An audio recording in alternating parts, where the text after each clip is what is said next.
October 11th is National Coming Out Day, when the LGBTQ community celebrates the brave act of coming out. But one thing the community isn't celebrating lately is the disappearance of lesbian bars. According to Smithsonian Magazine, there are only 15 left in the whole country. One of our writers, Jenny Hagel, is a lesbian, and she decided to investigate. Hey, I'm Jenny Hagel, and I'm here at Henrietta Hudson, New York's longest-running lesbian bar. I'm going to talk to the owner, Lisa Canastrassi. Hey, what's up? About why our bars are disappearing. But first, because they're disappearing so fast, before we talk, I have to inspect the place and make sure it's still a lesbian bar. Is that okay? Let's go. All right. All right, let's see what we got here. We got beer. Check. Queer insignia. Check. Masculine light fixture. Sturdily built and well-sanded bar. Checked. Woman in an outfit that's both stylish and comfortable. Yeah, this checks out. Okay, now that we have completed our checklist and established that this is, in fact, a lesbian bar, I want to ask you a few questions. Is that all right? Sure, let's do Great. it. So tell me a little bit about lesbian bars. What role have they played in the queer community? Sure. Lesbian bars, gay bars, queer bars, and those spaces are a safe haven. I know I've seen young queer people walk into here, into this space, and they look around and it's their first time in a queer bar, and they sit down and you just literally, you see their shoulders go down, you see the exhale, and you can just see the transformation right in front of you. It's beautiful.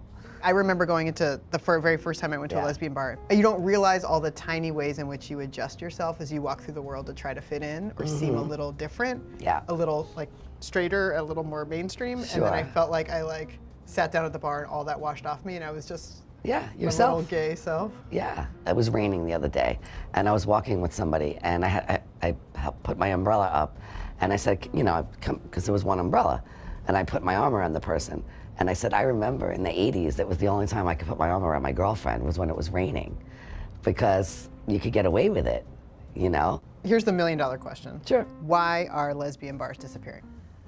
Because lesbians can assimilate much more easily into mainstream society. For example, like now they're making out at Applebee's. They really don't need to come to the West Village anymore. They used to come here to make out, but now they can make out at the food court. Pretty much. much. They're making out at Cinnabon. They're making out at Orange Julius. Something like that. Right, they're making out at Panda Express. It's horrendous. Yeah, and bad for business, more importantly. For those who don't know, can you tell me what nesting is?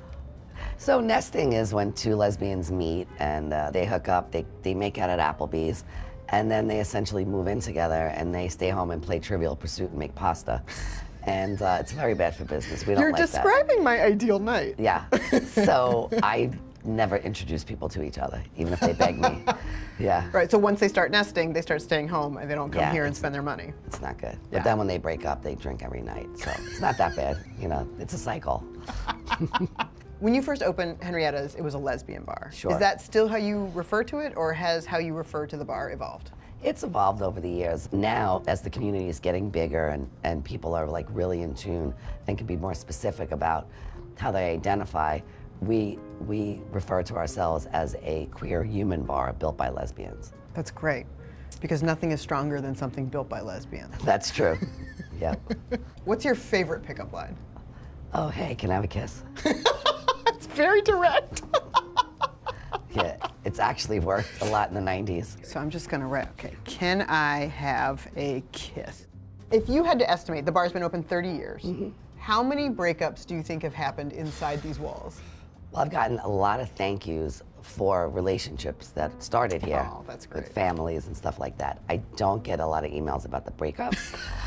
They should be required. They should be required to register their breakup with you. Well, Lisa, this has been great. So now that you've helped me understand some of the issues going on around lesbian bars, I want to see if I can help you. Does that sound good? Sure. Great, let's head to the bar. Let's do it.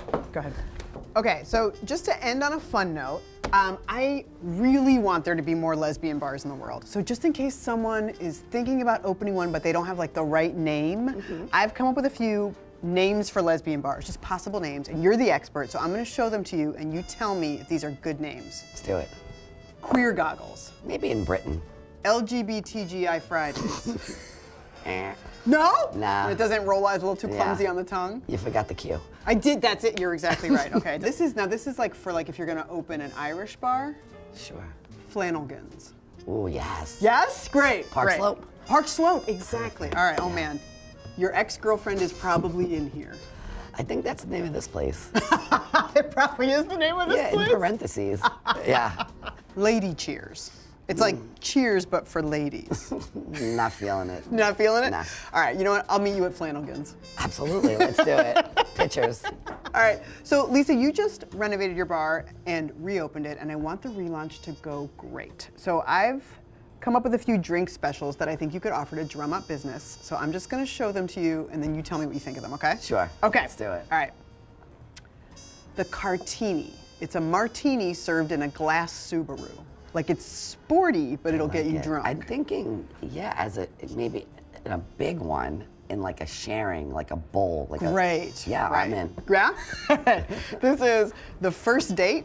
It's a bourbon and a lease. Ooh, that would go over very well. Right? Yes. All right, and finally, the Tegan and Sarah. It's just two identical drinks. Love it. Yeah? You know why? Why? You get to ring up 2 drinks at once. There you go. See, this is your profit margin here, right? We're putting that on the menu immediately. Great. Yeah. All right. I love it. That's great. I mean, did I just get hired as a bartender?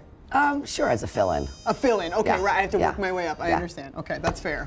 Fantastic. Great. You're in. Hey, thank you so much for talking to me today. I really appreciate it. And if you live near a lesbian bar, please consider supporting it. And if you don't live near a lesbian bar, consider opening one and letting me and Lisa drink there for free. Yes. Thank you.